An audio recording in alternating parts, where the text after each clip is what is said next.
It looks critical. Find somewhere to retire as soon as possible. We can't risk you carrying on with this race. Again, find somewhere safe to stop. We need you to retire. I can't believe this. We're out. We're out of the Grand Prix. We might be out of the championship. Terminal failure. Whoa! Yes! Woo! He won! Bloody did it!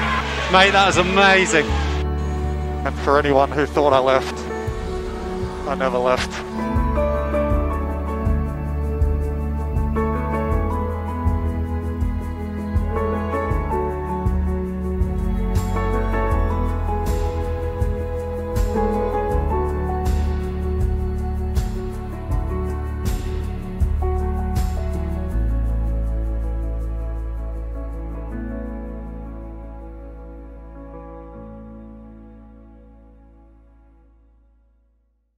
Here we go, all over again. What is up, guys, and welcome back to a brand new video. It's time for season 3 of the My Team journey. Oh, I'm still not over. I'm still not over that finale in season 2. Worst timing, worst luck, worst everything. Home race, almost guaranteed to win the race at that point, and the car, the engine, let's go. We tie on points. Ricciardo in the end. The championship was so close that it didn't even go down to how many wins we got overall, because we were tied on that too. It came down to how many second places we had overall, and Daniel Ricciardo just edged it. With that, McLaren won the Constructors as well. Yeah, an untimely DNF there. When we were finding form, we were looking pretty good at the end of the season in a car that really, I guess, didn't belong to be in a championship fight. But that was the consistency we showed. We were very, very consistent. It was not really anyone's championship, I'd say. It was very much up in the air, but it was a dramatic finale nonetheless. Welcome to season 3, guys, where we are going to, I guess, tie up some loose ends first from season 2. We need to go through that. We need to sign a teammate for this season. You guys have all been calling for me to sign with Daniel Ricciardo, but honestly, after what has just transpired, I don't think Ricciardo is a good fit at this team. I think he's better left as a rival, and as such, we're going to keep the services of Nico Rosberg going forward. So for the first time ever in my team history, we've kept a driver for a second season. So Rosberg will join us for next season. I think we gave him a little bit of a pay rise as well. So hopefully he can spend a little bit more of that money on perks and be even stronger heading into next season. So we're giving him an extra chance. He was a good driver at times, but he's got to find that consistency again. He was a bit rusty. It was his first season back after his, 5-year sabbatical. So we'll give him that. Moving into season 3 now. I really want to see Rosberg step it up. I want to see him challenge for podiums, race wins, like I know he can. He won in the US Grand Prix. He got a podium in his first race for the team. So the potential is there. He just needs to find that consistency. Anyway, that's the season stats. We got 2 wins. Rosberg got a win as well. We got a pole position, 197 points and second in the standings. Rosberg down in 9th, but that was largely down to his inconsistency. Now, in terms of the calendar going into this next season, we're going to do a full race season. 23 Grand Prix. Grand Prix. Yeah, Grand Prix doesn't make sense. So, we have to remove 1 race from the calendar because I want to put China on. And, well, I feel a bit bad for France because it's singled out as the one track that I don't like, it seems. But believe me, there are a few others that which could have easily made the cut. But we're going to cut out the French Grand Prix. China's going to go in. It's been years since we've raced there, so we'll put it in the calendar, in the game. And yeah, it's going to be a mammoth season. Regarding power units, we're not going to re-sign with Renault after that disaster that was the last race. We're going to go with Mercedes, who I think have a little bit more potential than the likes of Renault, Ferrari, and even Honda. So that's what we're doing. Renault with 100 durability. We've showcased that that is definitely not the case. Anyway, we are now in Season 3, and you can tell because we've got the covers on the car. Time to delegate some activities. We're going to put Rosberg through a driver training camp, which is going to boost all of his stats in the first race. And we're also going to focus on the aero and chassis departments, because those are the upgrades we're going to target early on in this season to get the performance up there to match the other teams. Speaking of which, we need to do some facility upgrades. We finally have enough money to do so. 34 million in the pot, thanks to meeting the sponsor goal last season and also our finishing position in the constructors. So that was a much needed bonus. Honestly, that's been holding us back so much over the course of last season, but also the winter. We can now finally do some performance upgrades, but first we need to wait for the Spec 3 upgrades to come in. So while we got resource points, we may as well use them. We're going to spend 1,700 on an ultimate energy store upgrade. We only have 2 of those over the course of a 23 race season. So it makes sense that we spend some money on durability at the start of the season to see benefits at the end.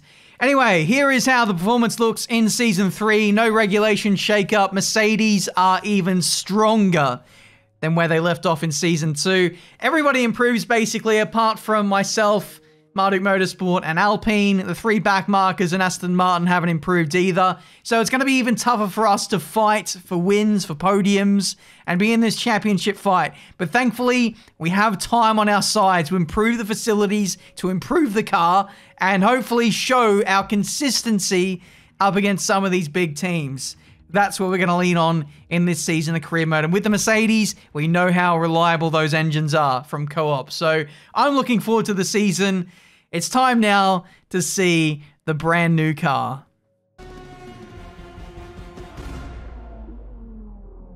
Shit, that's not it. Okay, we had a bit of an issue there. My mod wasn't working for the car reveal, and you can only show that once. So that was a one-take wonder, which went down the pan. Anyway, here is the car. It's had a couple of revisions. It was very hard to improve on the Season 2 look. We've stuck with Razor, we've stuck with TMDK. That's a new sponsor that's gone on the rear wing to make that look a little bit nicer. We've cleaned up the halo and removed some of the purple lines there. Mercedes EQ is there on the rear. AMG on the side of the car. We moved to the nose now. We've got some Louis Vuitton sponsorship, which was always going to go on the car. And then while we were making this livery, unfortunately, Virgil Abloh passed away, which was a massive shock to everyone. He's such a massive inspiration to, I think, a lot of people worldwide. So had to stick his name on the car there as a nice little tribute. And with Louis Vuitton, I think we're going to perhaps expand upon that in the future when the time is right. So keep an eye out for that. As well as that, there's also some added black lines added around the side and on the under bits of the car, just to make the whole livery flow a lot nicer. But yeah, that's the livery in all of its entirety. I think it was very, very hard to improve on the original design, which we came up with in Season 2, myself and Sevi, who makes all my livery mods for me, all my graphics. He is an absolute superstar, but he's smashed it out of the park, and he's made it actually look even nicer in Season 3. How he's going to improve upon this going forward into Season 4, I have no idea. So best of luck, Sevi. Let me know what you guys think of the livery, and yeah, I'm all ears for sponsors for next season. Moving on to more pressing matters now, and we are finally going to get Spec 3 upgrades on the engine side of things. Actually, earlier I was telling a lie. I already did Spec 3 for chassis and aero, but the final upgrade I wanted to do was for the engine. So the 3 performance departments have now reached, or are going to reach, level 3. And as such, now we can finally do performance upgrades with resource points. Hallelujah. Ultimate front downforce upgrade going in time for Imola, which is in 2 races time on the 5th of April. So we're going to get that on, and that's going to make a massive difference for us in terms of catching our rivals, Ferrari, Mercedes, Red Bull, McLaren, etc. I mean, I'd say the performance index doesn't tell the whole picture. We are a little bit closer than what that says, because some of their upgrades that they've got on makes the car look better on paper, but in the grand scheme of things, they're not, you know, amazing. So I'd still say that the gap is probably around about a second or so away from front-running pace. Anyway, in terms of driver transfers, there are none. Absolutely no one retired from Formula One, and everyone was happy with their seat that they were in. So no movements whatsoever in Season 3. I imagine as we head into Season 4, we're going to see some massive shake-ups, both in terms of seats, but also in terms of regulation changes. And I might even change the calendar again to add to the spiciness of next season. Anyway, we're into the race weekend now of Bahrain, and I had to be very selective with some of my running in practice, particularly now in the quick practice program. I didn't want to do too much running, so yeah, it's definitely something to consider as we've got a 23 race season now. We can't do too much mileage because we don't want to be taking too many penalties, and we don't want to be running out of engine components because we only get 6 overall over the course of the season, I believe. So we got through all the practice programs fine. The pace was a little bit shaky. I need to work on the setup a little bit as we get into the deeper parts of the weekend now. But it's time for quali, so we better sort it out.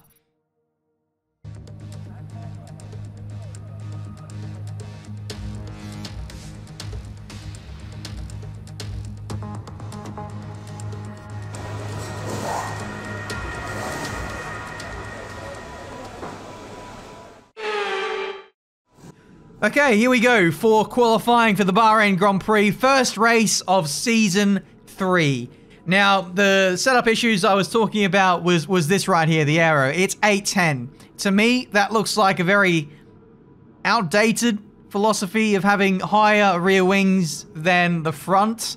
But everyone top of the time trial leaderboard seems to be running this setup. I think that's some sandbagging going on by the F1 esports drivers, not really wanting to show their hand. Because pretty much every other setup at every other track, you see the fast setups, they have a higher front wing than a rear wing. And it's not like we're struggling for rear stability around here.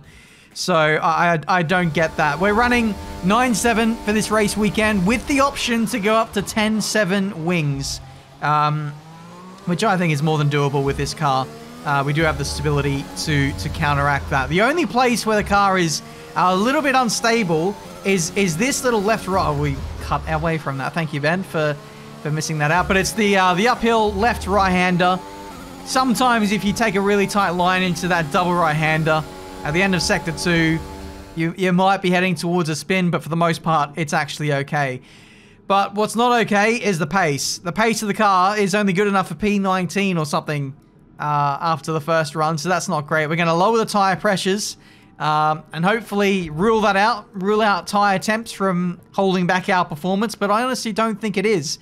We're well over a second behind our teammate. We're 2.8 seconds off, and Rosberg is only a second off. So 1.8 seconds slower than your teammate is not normal. It is not normal, and I'm going to show you guys that it's not bad driving that has me down in P20. We're going to see a full on board of this race with this time 10.7 wings. So we've got even more downforce to run through the middle sector.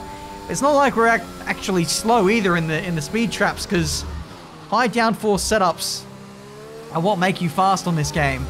So it's actually really puzzling. We're not struggling for tyre temps. We're hitting all of our apexes, not making any major mistakes. We're up by 0.2 in Sector 1. Realistically, we need to be up by about 6 or 7 tenths for a sector to be even in the ballpark of challenging our teammate, but we're not improving by the dramatic amount that I'm hoping we can do. A slight mistake out of that double left-hander, so we could probably be about 3 or 4 tenths up at most, but it's not a bad lap. It is certainly not a bad lap, and it's not a bad lap that I did earlier on in the session.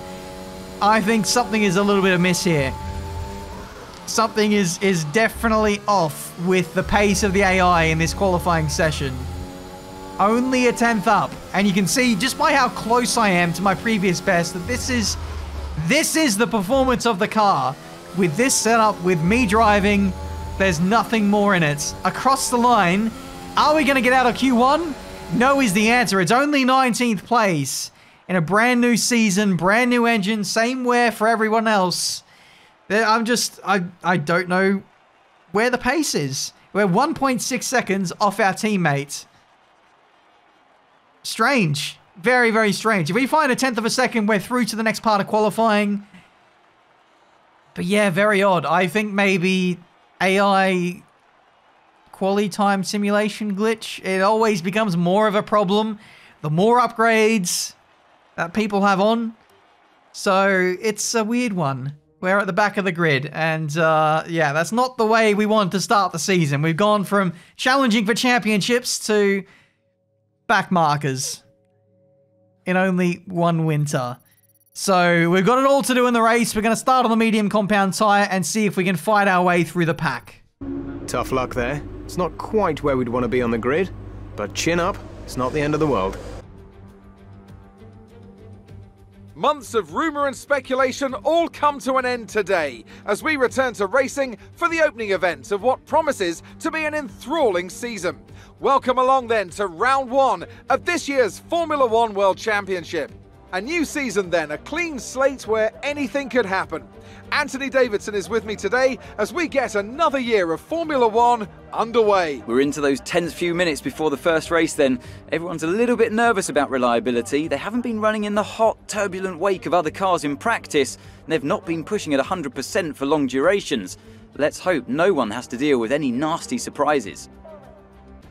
Let's run you through the driver grid order for today's exciting race. Valtteri Bottas lines up on pole position, and it's Lewis Hamilton alongside. Looking down the rest of the grid, we have Verstappen, Sainz, Lando Norris and Leclerc, Perez, Ricciardo, Rosberg and Pierre Gasly, Ocon, Vettel, Daniel Ticktum and Russell, Stroll, Armstrong, Yuki Tsunoda and Nicholas Latifi, Benjamin, Giovinazzi, Mick Schumacher and Nikita Mazepin. That's it then, it's time to go racing as we head to trackside for today's race. Okay, so here we are on the grid, 19th place. Solid effort there from Rosberg to get 9th.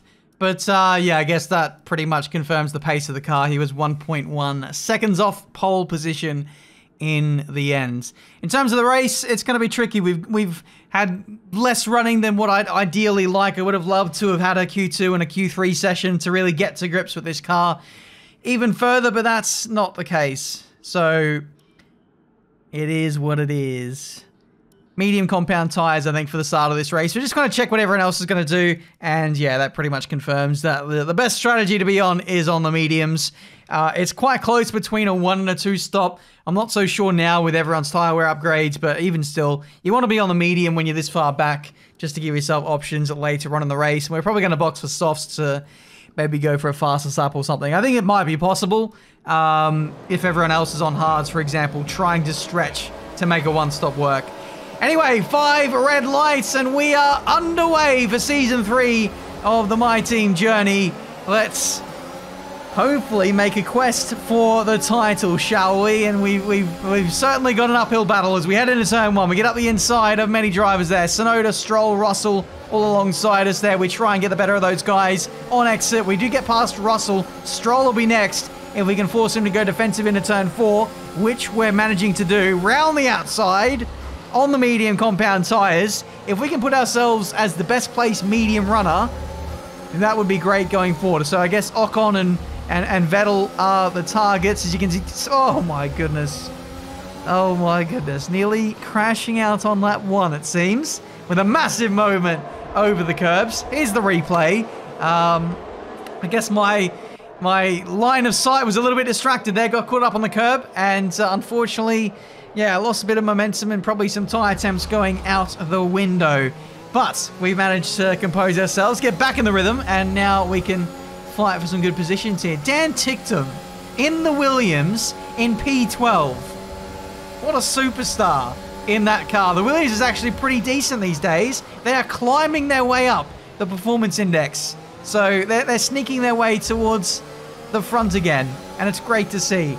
Anyway, we get past Vettel around the outside of Zone 1, which was lovely. Ticktum is up next. will hopefully make pretty quick work of him. I don't imagine that Williams is going to be too fast when it's isolated like this. So we'll get some DRS maybe on the next straight and hopefully fly past and catch up to Esteban Ocon in the Alpine. So here we go. A bit of overtake. No rich fuel mixture. I'm seeing a lot of comments lately about people commenting about me leaving the car in standard. I don't know where you've been these last 6 months, but F1 2021 only has standard fuel mixture. Sorry to break it to you. Anyway, lap 3 closing in on Ocon, I hope. Gap is 2.6 seconds. The top runners in this race are on a different level to us, I'd say. And even Rosberg is struggling to hold on to their pace. You can see on the mini-map, he's under pressure from Pierre Gasly on the soft compound tyres as well. So that just shows where the car is at this stage. Is there's a yellow flag in Sector 2. It's one of the McLarens.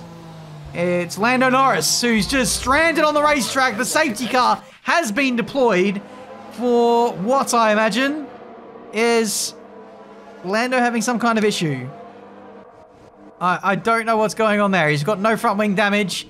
He's waiting for a gap to rejoin safely. But...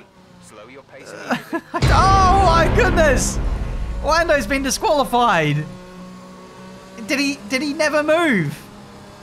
What's going on there? Lando is disqualified from this race. That never happens. Parked in a dangerous location. So Lando is waiting for a safe gap. Turned out he waited too long, and the stewards are like, nah, get in the bin. Get in the bin, Lando. That's it. No more of that. We're going to stay out in terms of our race strategy. We're going to stretch the mediums. I guess they're only 10% worn, so pitting now wouldn't really do anything for us. I don't want to go into the hards. I don't even want to use the hard compound tires. So pitting for another set of mediums would be pointless because we'd still have to stop again to get to the end of the Grand Prix. So we're going to stay out. We're going to pretty much put ourselves on the same strategy now as the race leaders. Bottas, Verstappen, Hamilton, Rosberg, the Ferraris, all those guys. Everyone's on mediums. So this is now essentially a two-stop race for those race leaders.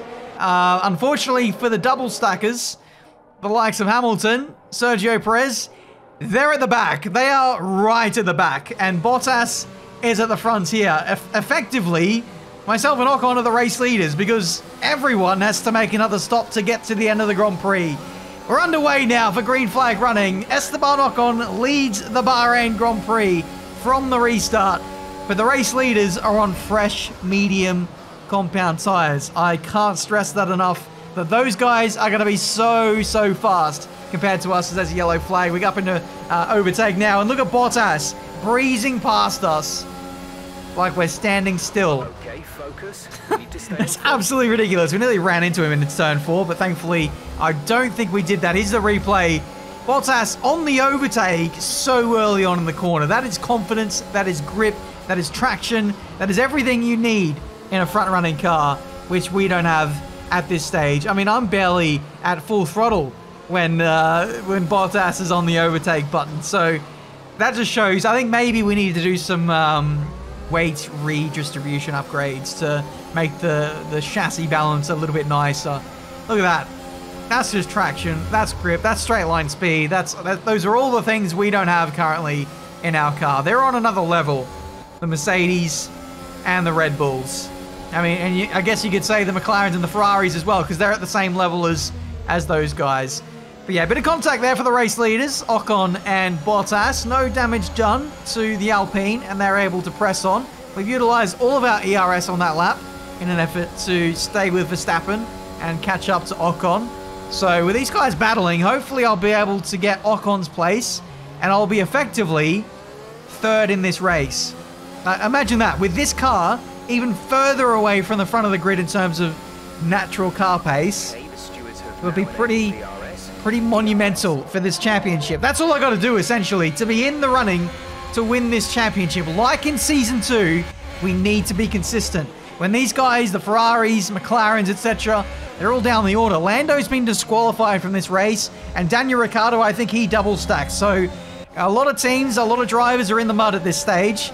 And there's Daniel Ricciardo in the background making moves himself on one of the AlphaTauris. So yeah, if we stay consistent and don't make any mistakes, we might be on for a top 5 at least in this race. Making moves on Ocon now around the outside. He's actually come back at us and made contact at turn 1. Hopefully no front wing damage there as we squeeze him out completely onto the curb. That's what you deserve, son, for clattering into the side of us. Poor racecraft there. I guess the comments would be saying the same thing about me, but there we go. It's you give some, you take some, a little bit. There's Sergio Perez making a move on one of the Aston Martins, and there's also Daniel Ricciardo making a move on the other Aston Martin.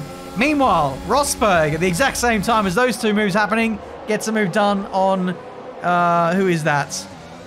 Marcus Armstrong, former teammate. It seems like so long ago Marcus Armstrong was my teammate, but yep, he was. There we go. Marcus losing all the positions. The Ferrari getting up the inside of... Oh my goodness! Rosberg out of nowhere. Thankfully for us, Leclerc was unable to make the move stick. So that's going to be a tasty battle. My teammate versus the McLarens and the Ferraris. Okay, there appears to be an issue.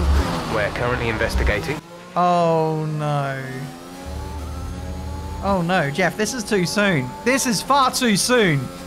In the last race, we retired from the race, losing the championship. We've got a brand new car, brand new engine components in a Mercedes now. I'm sure it's only a minor issue, so we're going to press on and, yeah, pull away from the likes of Ocon. It looks critical.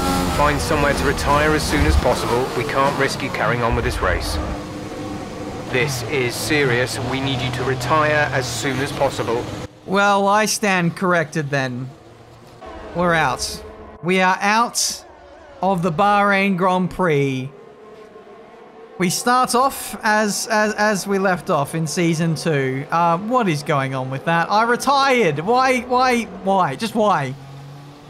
Is that not good enough for you, game? Now it's going to park me dangerously on the racing line. Lovely stuff. This is just amazing. What a sequence of events where that's unfolding before us now. Out of the Grand Prix. Thanks for playing. Are you okay? That was a nasty hit. Turn the engine off and wait for the marshals. There's just so much wrong with this entire sequence that it's even past the point of laughing now. We're out. And this hill that we had to climb to win the championship this season just became a mountain. Smiling faces on the pit wall after a superb win here at Sakir. And rightly so. What a brilliant effort from the whole team. Anthony Davidson, how do you think they were able to set themselves apart today? Well, they played the safety car to absolute perfection. There are so many factors to worry about once the race is neutralised. I mean, do you pit for fresh rubber? Do you have the space behind you? How much fuel can you save? If you answer all of those questions correctly, you'll have a good chance. And that's exactly what happened today. And I can see the drivers starting to approach the podium for the victory celebrations. A real team victory today. Everybody played their part.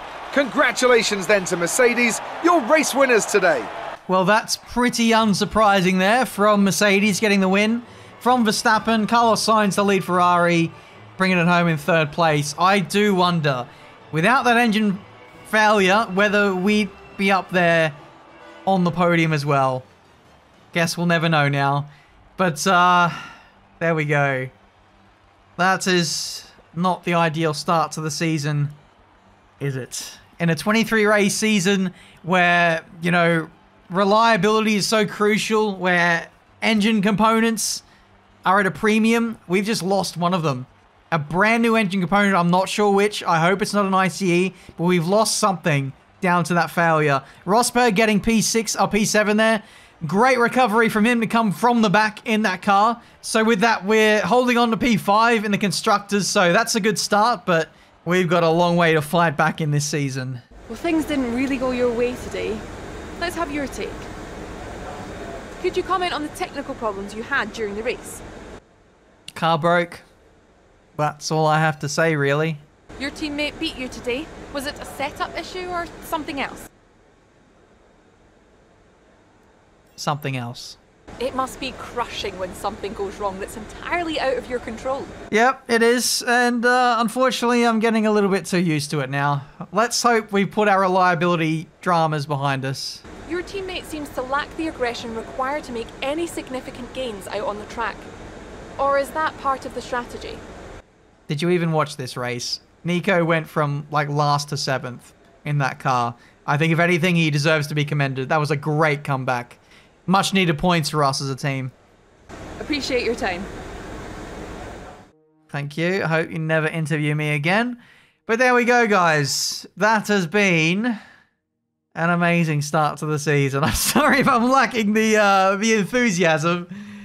But what do you do? 2 engine failures on the bounce with 2 different engine manufacturers. What do we have to do to build a reliable car? We are addressing the issues now with reliability, but yeah, that's not great. I don't think we've seen the last of the reliability failures this season. Unfortunately, with so many races left to go in this season, many penalties will be had. Thank you guys so much for watching. Leave a like if you enjoyed. Subscribe to the channel if you're new to see plenty more racing game content. Yeah, in terms of winning this championship this season, I wanted a challenge, and I've always wanted a challenge in the F1 games, but wow, are we looking at a challenge? Getting to the point where I'm wondering, are we actually going to win a championship on this game? Which I thought I'd never say in my YouTube career. But there we go. Thank you so much for watching. Until the next one, I'll see you next time. Also, enjoy the black screen. We don't want any spoilers now, do we?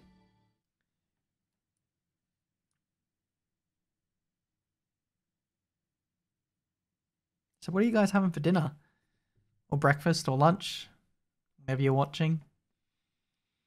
Maybe I should fill out this black screen with actual content next time. This is probably going to be a more regular thing, unfortunately.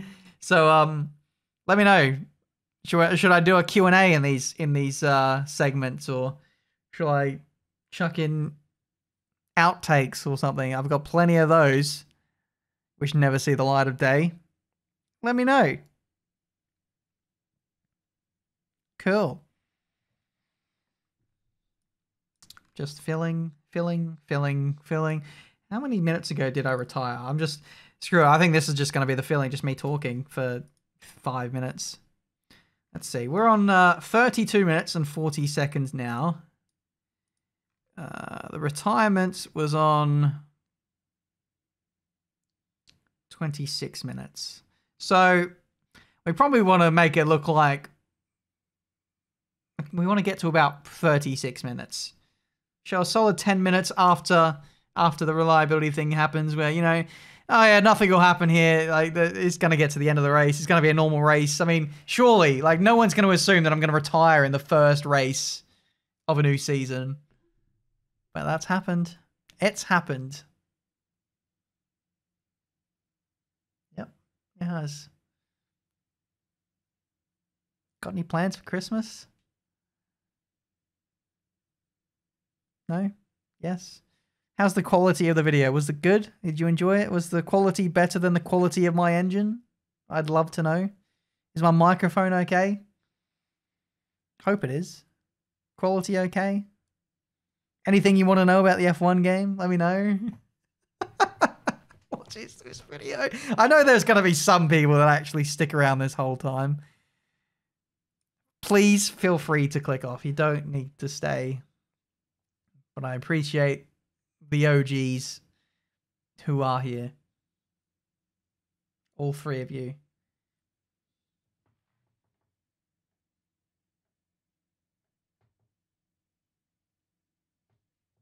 Cool.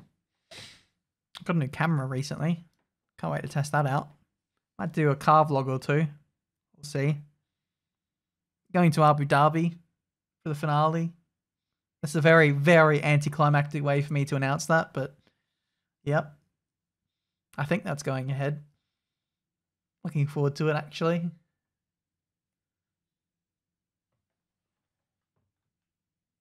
The room's very messy. Still very, very messy. boxes everywhere. Probably clear those up.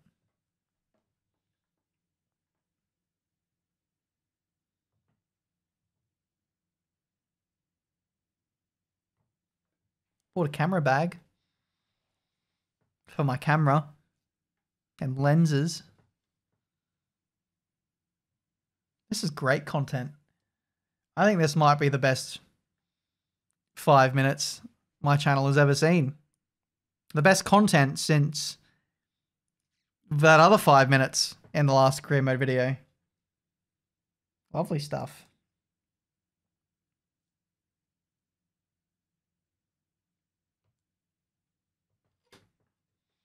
Are we there yet? 36 minutes or so? Nearly. Not quite.